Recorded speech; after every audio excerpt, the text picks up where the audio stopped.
Hello বন্ধুরা, আজ আমরা দেখব বেল দি জোর মুভির গল্প। মুভির প্রথমেই আমরা দেখি বেল আর হেনরি জঙ্গলের পথে বাড়ি ফিরছিল। বেল আর হেনরি হলো স্বামী স্ত্রী, কিন্তু হঠাৎই হেনরি বেলকে জোর করে গাড়ি থেকে নামায়, তারপর তাকে জঙ্গলের মধ্যে নিয়ে গিয়ে হাত পা মুখ বেঁধে দেয়। হেনরি তার চাকরদেরকে বলে, তোমরা আমার ওয়াইফের সাথে যা খুশি তাই করতে পারো। চাকররা বেলকে খুবই মারে, তারপর এক এক করে বেলের সাথে ঘাপাঘাপ করে। তখনই বেলের ঘুম ভেঙে যায়। আসলে এটা তার স্বপ্ন ছিল। 1 বছর হয়ে গেল বেল আর হেনরির বিয়ে হয়েছে, কিন্তু তাদের মধ্যে কিছুই হয়নি। আসলে বেল হেনরিকে খুব একটা পছন্দ করতো না, কিন্তু হেনরি বেলকে খুবই ভালোবাসতো।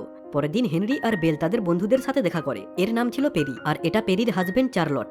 বেল পেরির হাজবেন্ড চার্লটকে একদমই পছন্দ করতো না, কারণ চার্লট সবসময়ই বেলকে খারাপ নজরে দেখে।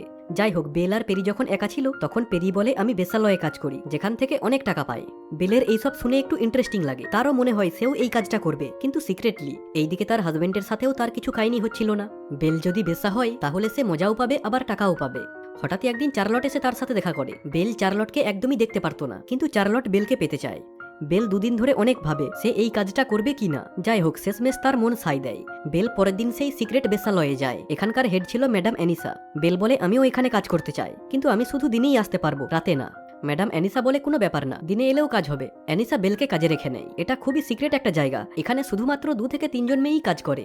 ম্যাডাম এক এক করে সবার সাথে বেলের পরিচয় করিয়ে দেয়। বেল খুবই নার্ভাস ছিল। এইদিকে ম্যাডাম অ্যানিসা প্রথম ক্লায়েন্টকে বেলের কাছে পাঠায়। এই ক্লায়েন্টের একদমই মায়াদয়া ছিল না। সে খুবই জোরে জঙ্গলি জানোয়ারের মতো মেশিন চালায়। প্রথম দিনেই বেলের অবস্থা খুবই খারাপ হয়ে যায়। সে বাড়ি এসে চুপচাপ ঢাকা নিয়ে শুয়ে পড়ে। তার হাজবেন্ড হেনরিকে বলে, আজকে আমি খুবই টায়ার্ড, আজকে কিছুই করতে পারবো না। এইভাবেই দিন পার হচ্ছিল। 1 সপ্তাহ বাদ বেল আবার ওই বেশ্যালয়ে যায়। ম্যাডাম বলে, আমি ভাবিনি তুমি আবার ফিরে আসবে। যাই হোক, এখানে সবার সাথে বেলের ভালো বন্ধুত্ব তৈরি হয়। সে প্রতিদিনই আসে, আর 2-4টে ক্লায়েন্টের সাথে কাজ করার পর বাড়ি ফিরে যায়। একদিন ওখানে একটা ডক্টর আসে। ডক্টরের ফ্যান্টাসি ছিল একটু আলাদা রকমের। সে বলে, তুমি বাড়ির মালকিন সাজো, আর আমি তোমার চাকর, তুমি মারো আমাকে। বেলের একটু অন্যরকম লাগে, সে ভয়ে ওখান থেকে পালিয়ে আসে। ডক্টর এসে ম্যাডামকে বলে, আমার কাছে অন্য কাউকে পাঠাও, যাকে পাঠিয়েছো সে তো কিছুই জানে না। ম্যাডাম এসে বেলকে নিয়ে যায়, আর অন্য একজনকে ডক্টরের কাছে পাঠিয়ে দেয়।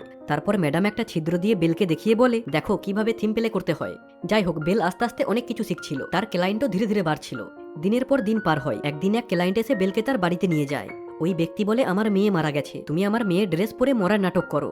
বেলও ঠিক এটাই করে। তারপর ওই ব্যক্তি কফনের মধ্যেই ইন্টিমেট হয়। বেলও মনে মনে ভাবে, মানুষের কত রকমের খারাপ ফ্যান্টাসি আছে, নিজের মৃত মেয়ের কথা ভেবে এইসব।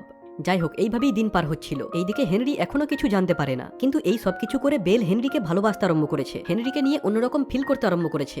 একদিন তাদের বেশ্যালয়ে মার্সেল নামের এক গুন্ডা আসে। মার্সেল বেলকে পছন্দ করে। তারপর তারা রুমে গিয়ে ইন্টিমেট হয়। কিন্তু এই প্রথমবার বেল মজা পেল। সে মার্সেলকে লাইক করতে আরম্ভ করে, আর মার্সেলেরও বেলকে খুবই ভালো লাগে। পরের দিন হেনরি বেলকে ঘোরাতে নিয়ে যায়, কিন্তু বেল তো বাস মার্সেলের কথাই ভাবছিল। এইদিকে মার্সেলের হালও ঠিক একই, সেও বেলকে মিস করছিল। এরপর থেকে মার্সেল প্রতিদিনই বেলের কাছে আসে, আর ইন্টিমেটও হয়। একদিন মার্সেল বলে, তুমি সারাদিন আমার সাথে থাকবে। বেল বলে, এটা সম্ভব নয়, আমি শুধু দিনেতেই কাজ করি। যাই হোক, মার্সেল দিনের বেলাতেই আসে। দিনের পর দিন পার হচ্ছিল। একদিন হঠাৎই চার্লট ওখানে আসে। বেল আর চার্লট একে অপরকে দেখে শক হয়ে যায়। বেল বলে, প্লিজ তুমি আমার হাজবেন্ডকে এই সব কিছু বলো না, তুমি আমার সাথে যা খুশি তাই করতে পারো। চার্লট বলে, আমি তোমাকে সবার থেকে আলাদা ভাবতাম, আমি তোমাকে লাইকও করতাম, কিন্তু তোমার এই অবস্থা দেখে আমি কিছুই করতে চাই না।